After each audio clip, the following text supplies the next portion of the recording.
Bonjour les sportifs connectés, c'est Jérôme du blog montrecadosgps.fr. Aujourd'hui, je vais tordre le cou à deux idées reçues. La première, c'est il faut mettre une protection d'écran, même sur une vitre en saphir, parce que c'est inrayable, mais c'est plus fragile au choc. Et la deuxième, le titane est plus résistant que l'acier. Alors mine de rien, c'est important de ne pas se tromper quand on parle de ces deux matériaux, parce que ce sont des matériaux premium qui généralement font monter le prix d'une montre. C'est simple, hein, un écran en saphir, en général, c'est plus 100 € sur la montre. Et souvent, quand il y a du saphir, eh bien, les marques finissent les matériaux premium en mettant une lunette en titane plutôt que de l'acier. Pour commencer par le saphir est inrayable, c'est vrai. Le saphir est moins résistant au choc que du verre Gorilla Glass, c'est vrai. Mais je vais vous expliquer toutes les nuances qu'il faut bien connaître derrière. Pour commencer, le saphir, c'est pas du verre. On ne dit pas un verre en saphir, c'est un tout autre matériau. En fait, si vous voulez tout savoir, c'est un cristal d'oxyde d'aluminium. Et le saphir, sur une échelle de 1 à 10, qui est l'échelle de dureté de Mohs, il se classe 9 sur 10. Et il n'y a que le diamant qui est le plus dur. 10, c'est le diamant. Il n'y a rien qui est plus dur sur Terre que le diamant. Donc cette échelle, elle ne nous dit pas tout à fait que le saphir est inrayable, il peut être rayé par du diamant, mais cette échelle de dureté de Mohs, elle nous dit que tout ce qui est en dessous, 8, 7, 6, 5, etc., ne peut pas rayer du saphir. Je fais rapidement la comparaison avec le verre et le Gorilla Glass, et on reparlera de cette notion d'inrayabilité. À titre de comparaison, le verre, c'est 5,5 sur cette échelle de Mohs, et s'il est trempé ou renforcé chimiquement, il peut monter à 6, 7. Le Gorilla Glass, justement, c'est un verre renforcé chimiquement. Alors il y a 6 générations de Gorilla Glass, mais en gros le Gorilla Glass, il pourrait monter jusqu'à 9, mais uniquement en surface, sur 10 microns.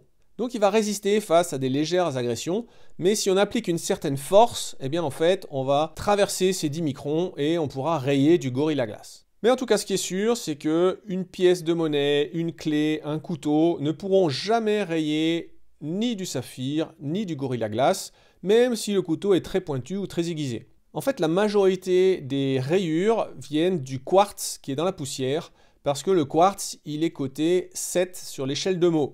Maintenant, si on parle du saphir, qui est plus fragile que le verre, il résiste moins au choc et il résiste moins bien à la flexion, eh bien c'est vrai. C'est vrai si on prend deux lames de verre et de saphir côte à côte et qu'on les fait passer le même test, le saphir cassera le premier.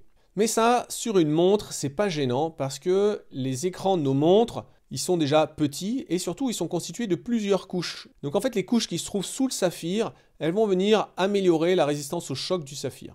En revanche, j'ai dit que je reviendrai sur la notion d'inrayabilité du saphir. Parce que c'est justement cette combinaison d'inrayabilité et de moindre résistance au choc qui fait que certaines personnes ont bien réussi à rayer leur montre en saphir. D'ailleurs, les marques sur leur site, elles disent plus que l'écran est un saphir était inrayable.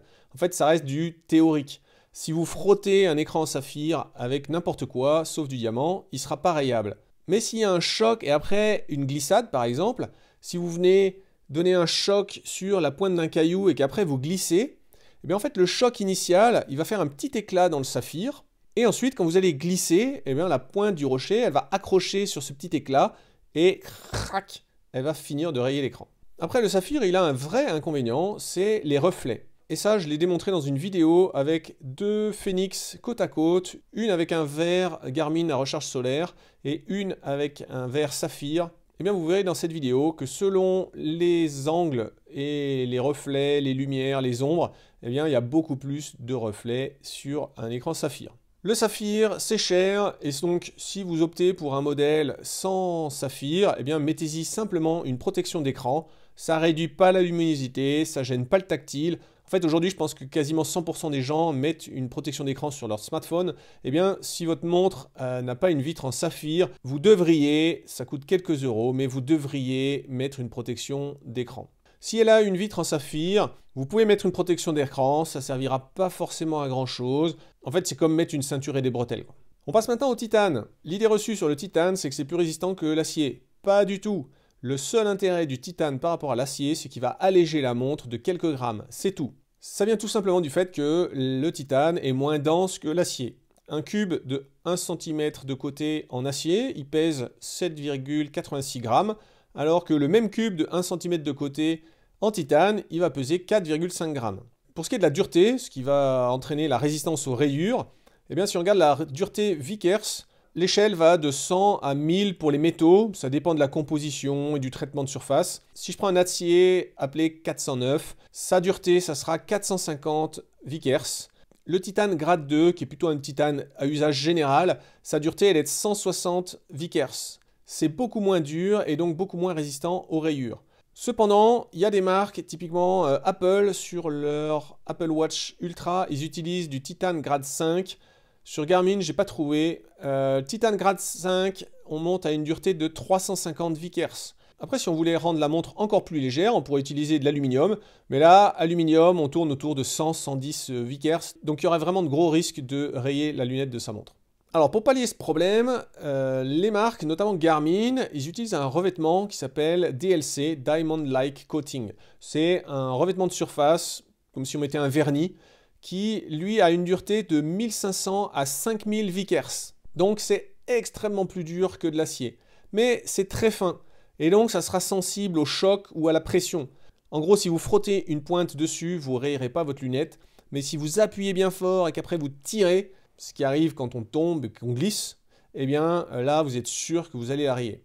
Alors en fait moi, mon conseil, et qui coûte rien, c'est de plutôt éviter les lunettes de couleur noire. Si une lunette est de couleur noire, il n'y a que la surface qui est noire, et donc la moindre rayure fera apparaître la couleur du métal bien claire et bien brillante en dessous. Ça évitera pas les rayures, mais juste pour qu'elles soient moins visibles, choisissez simplement une lunette de couleur grise, métal, aluminium, vous l'appelez comme vous voulez. Mais en tout cas, ce qui est sûr, que ce soit avec le titane ou avec l'acier, vous ne pourrez pas éviter les rayures sur votre montre sans y faire attention. Si vous faites très attention, d'accord, moi j'y fais pas attention, et donc je vais montrer un peu l'état de la lunette de mon Epix 2 Pro après quelques mois d'utilisation.